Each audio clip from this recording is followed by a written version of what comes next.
Hello friends, welcome to our YouTube channel success era. Delhi से रांची तक के अभ्यर्थी बांका में बनना चाहते शिक्षक। 12 जुलाई को 11 प्रखंड में लगेगा शिक्षक बहाली का महामेला। आप सभी को पता है कि सारे जिले में 12 जुलाई को पंचायत की शिक्षक काउंसलिंग का जो मेला है वो लगना है। तो आप सभी अपडेट होंगे इस चीज़ से, और आपने जहाँ जहाँ फॉर्म सबमिट किया होगा वो सारी लिस्ट आपने देख ली होगी। कहाँ आपको किस पंचायत में जाना है वो सारी चीज़ आप वहाँ पे चेक कर लिए होंगे।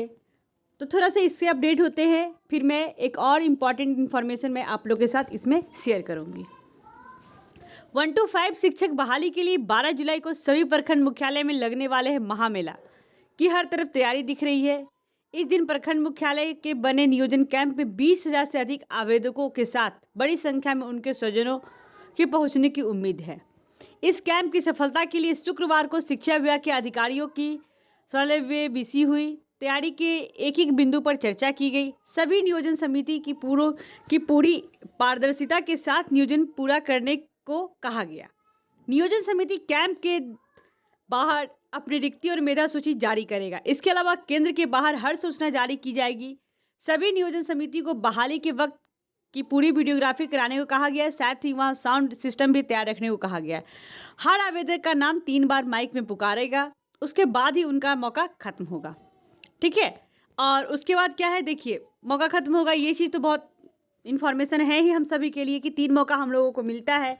उसके बाद अगर 3 मौके नाम पुकारने पर अगर हम वहाँ अवेलेबल नहीं है तो फिर हमारा नाम वहाँ से, मानिए हमारी जो दावेदारी वहाँ पे समाप्त हो जाती है। गांव-गांव में पहुँच रहे बहाली के लिए आवेदक। बहाली के लिए लेकर प्रशासन के साथ हर गांव भी तैयारी दिख रही है। हर गांव का कोई न कोई आवेदक शिक्षक बनने की कतार में खड़ा है। इसके अलावा बड़ी संख्या में आवेदक ऐसे हैं जो रोजगार या परिवार के साथ बांका से बाहर किसी दूसरे शहर में रह रहे हैं। बहाली के लिए अभी गांव आए हैं। दिल्ली तक के आवेदक यहाँ पहुंचे। इसके अलावा झारखंड के सबसे अधिक आवेदक है। रांची, गोड्डा, दुमका, टाटा, बोकारो, धनबाद, देवघर आवेदक का भी भरमार है। उनका अपने गाँव या किसी रिश्तेदार के यहाँ आना शुरू हो गया है 12 जुलाई को जो काउंसलिंग है उसके रिगार्डिंग में। ठीक है, तो ये एक चीज़ है। उसके बाद देखिए इसी में 12 जुलाई को जो अपने प्रमाण पत्र के साथ पंचायत नियोजन समिति के लिए बहाली जो है उसमें पहुंचेंगे। पात्रता पास प्रशिक्षित आवेदक ही बहाल होंगे। यह बहाली 2019 में जो लिए गए थे, सीटेट जो एग्ज़ाम हुई थी उससे पहले जितने भी बीटेट अभ्यर्थी पास हुए थे उनकी बहाली हो रही है।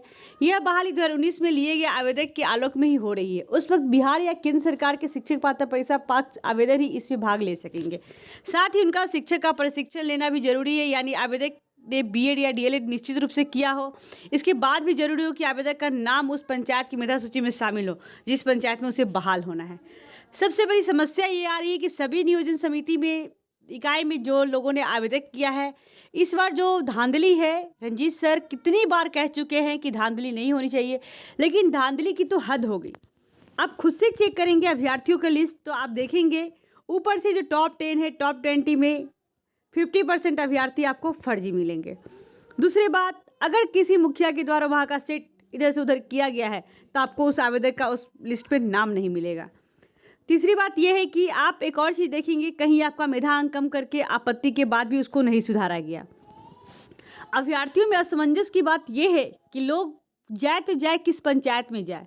हर जगह देखेंगे टॉप 20 में यूपी वाले, झारखंड वाले, हरियाणा वाले बैठे हुए हैं। हो सकता है वो इस पंचायत की बहाली में ना आए क्योंकि उन्हें लग रहा हो कि अभी ब्लॉक की बहाली नहीं हो रही है, पंचायत में हो ना हो हमारा कोई चांस नहीं बनता है।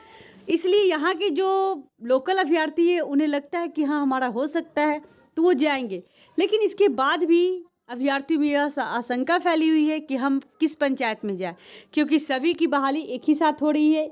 11 बजे से शुरू है, 4:30 बजे तक खत्म हो जाएगी। आवेदकों को क्या क्या ध्यान रखना है सो देख लेते हैं। अपने सभी शैक्षणिक प्रमाण पत्रों की 2-2 फोटोकॉपी करा लेंगे। ठीक है, और पर्याप्त संख्या में अपना पासपोर्ट साइज फोटो साथ रखेंगे। सभी शैक्षिक मूल प्रमाण पत्र भी साथ रखना जरूरी है। जिस पंचायत में बहाली का दावा करेंगे उसमें आवेदन की प्राप्ति अपने पास रखेंगे। आप अधिक पंचायत की काउंसलिंग में शामिल होने में का कन्फ्यूजन खत्म कर लें। किसी एक प्रखंड के मुख्यालय की ही कुछ पंचायतों की काउंसलिंग पर ध्यान केंद्रित रखें, जिससे आप जहाँ पे देखेंगे ये पॉइंट बहुत इंपॉर्टेंट है। तो मैं थोड़ा सा इसको जूम करके दिखा रही हूँ कि आप अधिक पंचायत की काउंसलिंग में शामिल होने की कन्फ्यूजन खत्म कर ले। किसी एक प्रखंड के मुख्यालय की ही कुछ पंचायतों की काउंसलिंग पर ध्यान केंद्रित करें। इससे आपको एक आसानी होगी कि आप जिस पंचायत के नियरेस्ट लिस्ट में होंगे वहाँ हो सकता है कि आपकी चांसेस बनती है। अपनी आरक्षित कोटे के हिसाब से पंचायत का चयन करें। बहाली केंद्र पर 10 बजे से पहले अनिवार्य रूप से पहुंच जाए। जो आपकी जो भी पूछताछ संबंधी जानकारी है आप वहां से प्राप्त कर सकते हैं। पंचायतों की मेधा सूची में अपना नाम देख ले कि कितने नंबर पे आपका नाम है। एक और चीज़ मैं आप लोगों को क्लियर कर दूँ, आप देखे होंगे सारी लिस्ट को NIC के पोर्टल पे जो भी चीज़ अपलोड किया गया है, तो वहाँ से आप इस चीज़ को बहुत अच्छे तरीके से जान पाए होंगे कि मेरिट लिस्ट के अनुसार और रिक्ति के अनुसार हर पंचायत में हर कैटेगरी में 1-2 सीट, जनरल में तो खासकर कम सीट है, लेकिन अदर कैटेगरी में सीट दी गई है, जिससे ये साबित होता है कि हाँ पंचायत में रिक्ति है। और एक अनुमानतः बिहार के मुजफ्फरपुर ज़िले की बात करूँ तो लगभग 4200 कुछ पंचायतों में सीट है, सब कैटेगरी मिला करके 1 to 5 में सामान्य शिक्षकों की। वहीं भागलपुर की बात करूँ तो वहाँ भी लगभग 2900 कुछ सीट है। वहीं दरभंगा की बात करूँ तो वहाँ भी लगभग 3200 कुछ सीट है। समस्तीपुर में भी, मतलब इस तरीके से आप मान सकते हैं कि 2000 से ज़्यादा और 5000 से नीचे हर जगह हर डिस्ट्रिक्ट के पंचायत में रिक्ति अवेलेबल है हर कैटेगरी में। तो इसी हिसाब से कैटेगरी वाइज सीट को भी विभाजित किया गया है। तो अगर आप देखेंगे वहाँ पे कि आपकी इस पंचायत में कितने नंबर पे आपका नाम है, कितनी रिक्ति है। और एक और चीज़, बहुत सारे पंचायतों की जो काउंसलिंग है अगस्त में चली गई है। तो अगस्त में जो काउंसलिंग गई है तो उसकी तो आप चिंता भी हटा देंगे, लेकिन अभी जो सामने जो जुलाई को होनी है 12 जुलाई को काउंसलिंग, उसके लिए आप सभी अपने पंचायतों का लिस्ट बना लेंगे। हर ब्लॉक में जहाँ पे आपको लगता है नियरेस्ट है आप मेरिट लिस्ट लिख लेंगे, अपना रिसीविंग साथ रखेंगे, सारे डॉक्यूमेंट्स को साथ रखेंगे। यहाँ तक मैं कहूँ कि आप एक मेरिट लिस्ट जो फाइनल डाली गई उसकी भी जीरोक्स निकालें जहाँ तक आपका नाम है। जो आपको जिस अभ्यर्थी का काउंसलिंग होता है तो वहाँ पे आपको काट छाट करने में आसानी होगी और आप उसे बेहतर तरीके से ऑब्जर्वेशन कर पाएंगे। वो हो गई। एक और चीज़ मैं आप लोग के साथ बताऊं, अगर किसी कारण बस आपका फाइनल मेरिट में नाम नहीं दिया गया है, जो आपके पास रिसीविंग है आप उसे लेकर जाए। जो हेल्प डेस्क वहाँ पे बना हुआ है आप वहाँ पे कंप्लेन करें।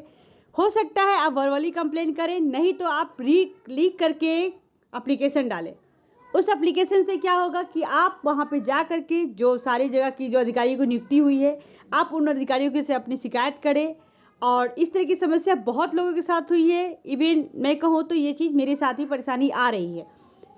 तो आप वो चीज़ करेंगे, अपना सारा डॉक्यूमेंट्स लेकर जाएंगे, साथ में अपना रिसीविंग लेकर जाएंगे और आपत्ति वहाँ पे दायर करेंगे। आपत्ति के साथ साथ आप फ़ोन कॉल्स, आप जो है मोबाइल मीडिया का आप इस्तेमाल कर सकते हैं। डिजिटल मोड में आप सारी जगह इस चीज़ को फैला सकते हैं कि आपके साथ वहाँ पे कुछ परेशानी हो रही है। ये चीज़ है, आपको एक्टिव होना है और आप कोशिश करेंगे कि आप अपने पंचायत में जाए जहाँ पे आपका मेरिट नियरेस्ट हो। तो ऑल द बेस्ट दोस्तों, जो भी इन्फॉर्मेशन आती मैं शेयर करती हूँ। Thanks for watching this video. Thank you दोस्तों, इस चैनल पे बने रहे और सभी को ऑल द बेस्ट। जो जहाँ है सभी आए, इस बेरोजगारी दर को ख़त्म करें नौकरी लेकर के। Thank you.